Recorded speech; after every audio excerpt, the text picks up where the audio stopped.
Judd Zulgad from spring training here at Hammond Stadium, Fort Myers, Florida, 1500 ESPN. Just got done doing the show with Jeff Dubay.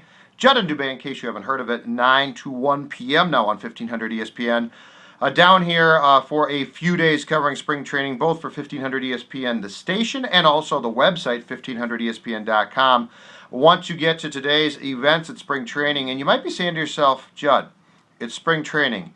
The weather was miserable in the Twin Cities. The morning commute was terrible this morning. Why don't you at least show us some green grass, the baseball field, blue skies, the sunshine, everything spring training is about? Well, I'm not claiming that my weather situation is worse than yours, folks in the Twin Cities, because clearly you have it worse. However, it's been raining on and off, sometimes very hard throughout the day today. As a result, the Minnesota Twins pitchers and catchers, due for day 2 of workouts, had to sort of alter their plans. The main field here at Hammond Stadium, it's not the only field, but it was too wet to do any drills on. Home plate is covered. The pitching mound is covered by a tarp. The infield is not. So standing water on the infield. A bunch of bullpen sessions today were taken to minor league fields. Some work was done. Certainly, some guys were taking BP this morning. There's about 12 guys, position players here early. They're not due to report until Friday, and then they'll begin practice on Saturday. So there was work done. Guys went to the gymnasium and worked out. Probably not as much work done as the Twins would have liked. Although, like I said, it's day 2. It's a long season. In fact, how bad is the weather? This is the booth where I do the radio show from that you're looking at. In fact, there's all the equipment that we use here to get the show on. And this is a garage door that goes up and down. It's a broadcast booth for baseball. It's down today because it is raining hard enough that I have decided to close it to shoot this video.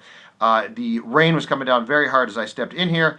Like I said, not an ideal day for baseball. Nonetheless, there will be plenty of good days down here in Fort Myers as the Twins get set for the season. Let's get to the bullpen sessions first of all. There were a bunch of them. Let's get to some of the bigger names, or some of the key names, I should say. Maybe not big names, that had their bullpen sessions today. Mike Pelfrey coming off of an arm injury. Want to get to that in a second. Liam Hendricks, May, the kid acquired from Philadelphia, Sam DiDuno, Walters, all had bullpen sessions today. Like I said, no drills for the catchers or pitchers that were held here as they were yesterday on the grass, because the grass, because of the rain, was simply too slick. Now, there is some news today regarding the Twins and a roster addition. Rafael Perez, a left-handed pitcher, you probably heard of him if you follow the Twins because he's been pitching for Cleveland. Rafael Perez was signed to a minor league deal by the Twins. He gets a big league invite by the Twins. Left-handed pitching, you can never go wrong if you're a left-handed pitcher. That's sort of a cliche. Cliches are cliches because they're true. This guy is 30 years old. He's been with the Indians. He was slowed by arm problems last season and eventually had surgery. That cut his 2012 season short, but the Twins are willing to take a gamble on him. Now, the interesting thing is this. Rafael Perez in the minor leagues started games. In the major leagues, he has been primarily, really exclusively, a relief pitcher. Rob Antony joined the Judd and Dubay show today. He's the Twins' assistant GM. He was a key part of this signing. And Rob told us that part of the reason why Perez decided to sign with the Twins was his agent asked a simple question: would you give him an opportunity or at least a look as a starter if he signs with you? And the Twins said absolutely. This goes along with a theory that you can never have enough pitching. And if you're the Twins and your team coming off a season last year where they know that, the starting pitching absolutely fell apart, they are in no position to make judgments about pitchers until they see them. This is a case where they will see what Perez can do. Maybe he's a starter, more likely a reliever, and he might not work out at all. It's worth the gamble. Mike Pelfrey's a guy that had arm problems last year. Now, he should be in the big league rotation this season. He underwent Tommy John and stands a very good chance to make the big league roster. In fact, he will, he should, and be in that rotation. But Rich Harden's another guy that's here on an invite. The Twins will see what he can do.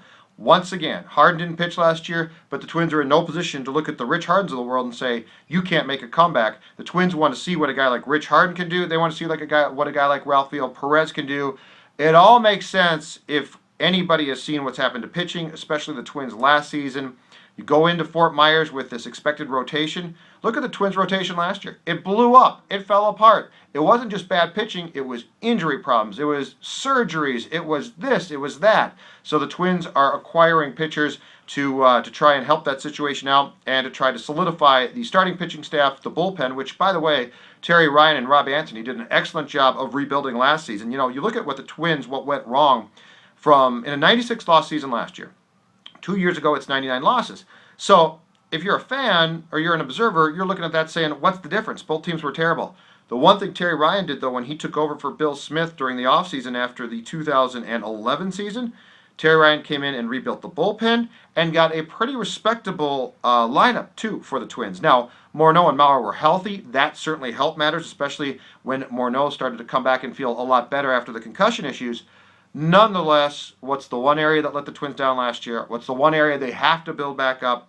And with kids like May and the other additions coming along, this rotation might be pretty good in 2014, 2015, but for right now, the Twins are just trying to sort of piecemeal this thing together, see what they have, hope the Scott Diamonds of the world continue to pitch well, and in a few years, all this bad baseball will be a distant memory, and the Twins will be back to playing good baseball and being consistent at Target Field. We'll have to wait and see on that, but that is certainly the long-term goal of Terry Ryan, Rob Antony, Ron Gardenhire for his sake, and everybody involved with these Minnesota Twins. That is pretty much it for day 2 here from spring training, at least as far as pitchers and catchers workouts go. Friday, the full squad's due to be here. We'll find out if everybody shows up. As I said on the video yesterday, visa problems come up, things come up. Once in a while, 1 or 2 guys don't make it on time. Twins will find that out tomorrow. And then Saturday, the first full squad workout as we get set for spring training games to actually begin. And yes, hopefully the weather here in Florida will improve so that when Phil Mackey's down here in the next couple weeks, he can show you the green grass, the blue skies, and we can all feel better sitting back in the Twin Cities as we pull our hoodies up and pull our jackets on and make that difficult morning commute. Hope all is well with you guys. That is it for me, Judd Zulgad. I'll be back tomorrow with another video. And don't forget, Judd and Dubé comes your way tomorrow morning, Friday morning. I'm back here, Dubé back in studio. 9 a.m. to 1 p.m. is our time, 1500 ESPN. Thanks for watching, everybody, and have a good one.